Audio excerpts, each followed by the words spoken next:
We are back with another episode of On Air with Rare. But before we get into this episode, y'all already know, if you see this coming down your timeline or you searched it in your search bar, follow us on Instagram and YouTube at Rare Footage Sports.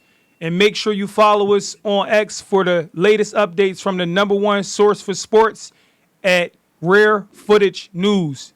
Today, we got a Philly native who's been a Philly guy his whole life, played at one of the most historic Catholic schools in all of America, also played college basketball in Philly. He played at Roman Catholic and Drexel University. With no further ado, Temple's assistant coach, Bobby Jordan. What's going on, Bob?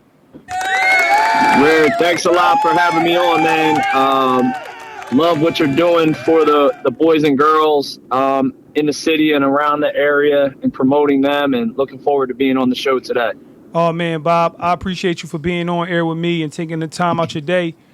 You played at Roman Catholic. How was that? Did you win championships? Because, like wearing that purple and gold is like, it's tradition for those guys to win championships. That's like high-level players, high-level basketball. How was it being a KU like? Yeah, I mean, in terms of championships, this is a running joke in our office at Temple.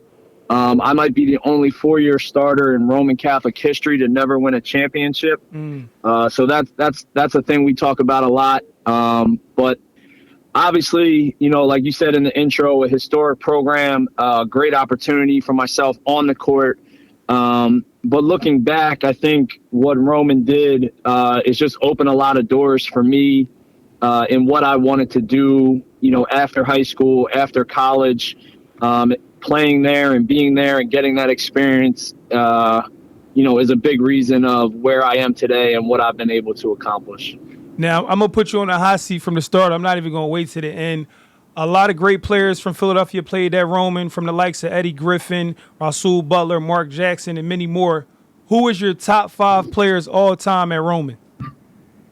Oh, man, this is a hard one. I'm going to start in the front court with 2 of the guys you just mentioned. I have to go with Mark Jackson and Eddie Griffin for sure.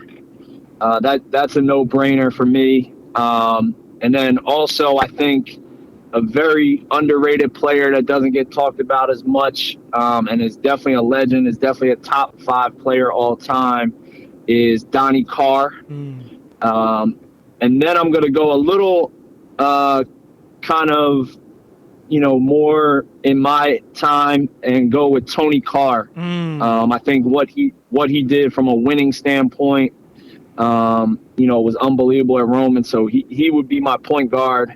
And then finally, I'll go with Rasul Butler again. Just an unbelievable player, in high school and in college. And, there's many more that could be mentioned. Malik Waynes, Brad Wanamaker, Sharon Fisher, who I played with.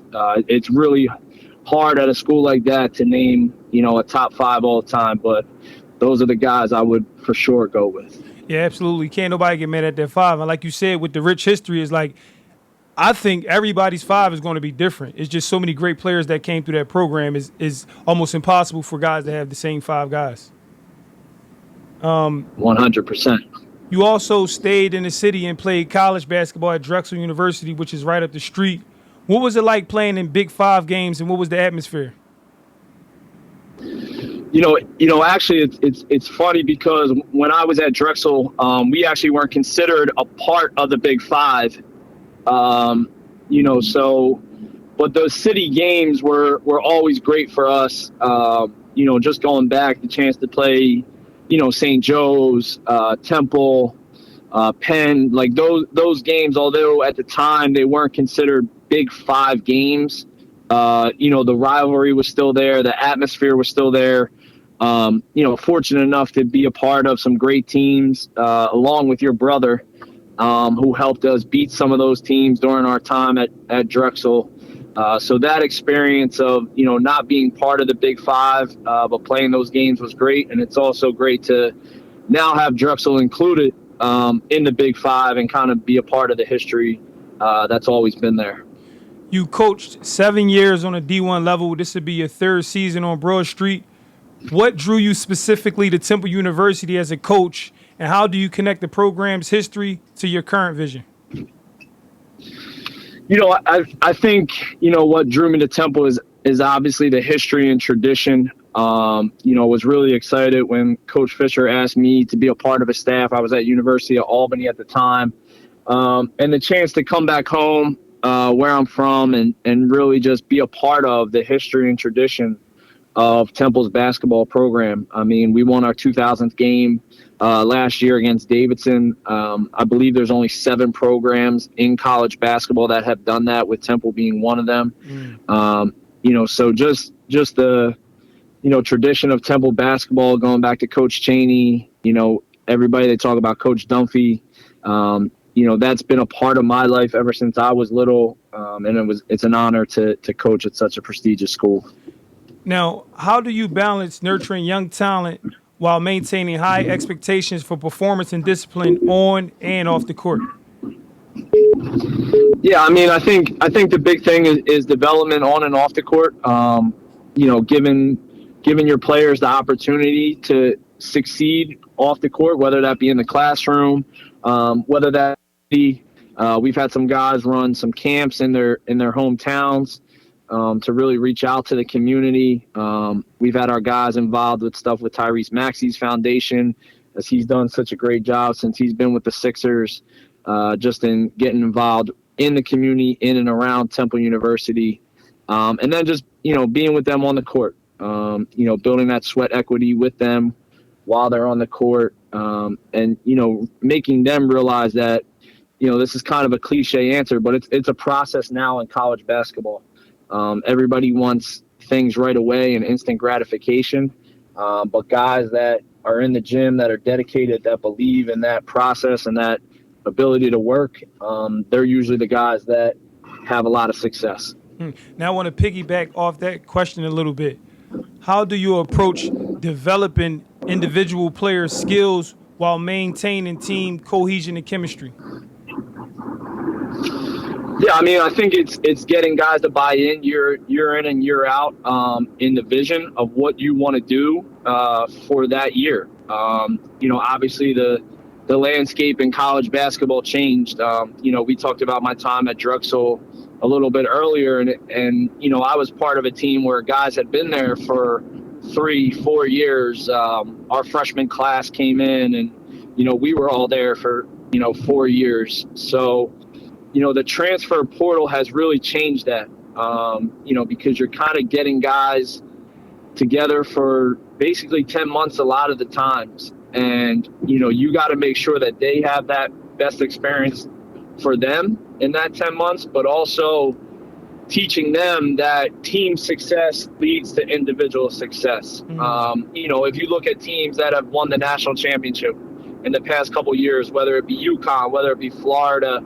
how many of those guys preseason were considered, first round draft picks or second round draft picks. Then by the end of the year, all of a sudden now, I think UConn a couple of years ago had 4 guys picked in the first 2 rounds. I think maybe one of them was probably predicted to go that before the season. But, they showed their development and their players, their team success led to individual success for those guys. And I think that's what you have to get guys to buy into. And at times that can be hard, but, I think there's a lot of proof in that, when teams do have success, then everybody gets what they want. Coach, we in one of the largest cities in America. The campus is beautiful. The Leah Kors Arena seats over 10,000 people. The program has rich history. How can we keep our Philly kids home more often? Yeah, I mean, I think we've stressed that a lot, especially in our high school recruiting, of really getting out in this area, identifying some of the top players early, and really recruiting them hard early on and often. And I think that's been our philosophy going into year 3 since we've been here. We've had a guy from Philly commit out of the high school class for the last 3 straight years. Would we like that to continue? For sure. Recruiting here in this area is big for Temple University. And, we want guys to stay home, play in front of their family, play in front of their friends, but also, help get Temple back to that tradition that you just talked about. And, being a presence in the Philadelphia area is huge for us. And, we hope that it benefits the players in this area as well. Well, Coach, I know you got a lot going on. The season is almost underway. I know practice started. Before I let you go, I like the coaches to leave a jewel or drop a jewel on the players and family members of high school kids. What advice would you give young athletes aspiring to play on a collegiate level? I think the biggest thing to talk about now is patience.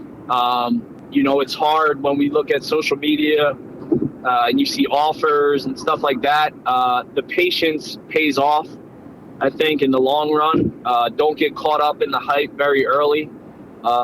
Stay on track. Keep doing what you're doing. And success if you believe in yourself and what you're trying to achieve. But that patience is key now, especially with the changing landscape in college basketball. Well, Coach, I appreciate you for taking time out your day to be on air with Rare.